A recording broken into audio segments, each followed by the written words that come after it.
Welcome to Luca and Miguel. Enjoy the video. In this video, I will explain how to make your mix wider.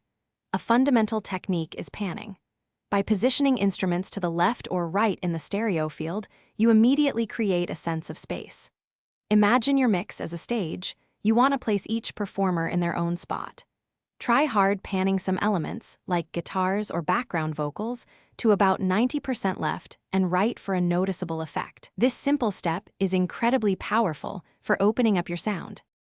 Next, let's explore stereo imaging plugins. These tools are designed specifically to expand the perceived width of your audio. They work by subtly adjusting the phase and amplitude of your sound, making it feel much broader. When using them, remember that less is often more. A gentle application can yield fantastic results, but overdoing it might introduce phase problems or make your mix sound strange when played back in mono. Aim for a natural, expansive feel. Delay and reverb are also excellent for adding width.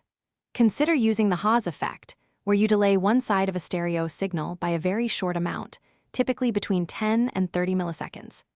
This tricks the ear into perceiving a wider sound without sounding like an echo. Stereo reverbs, especially those with slightly different decay times for the left and right channels, can also create a beautiful, expansive space. Experiment with these effects to find your perfect spaciousness. Finally, doubling and layering are powerful techniques. Record two separate takes of an instrument or vocal, then pan one hard left and the other hard right. Even subtle differences in performance will create a natural, wide stereo image.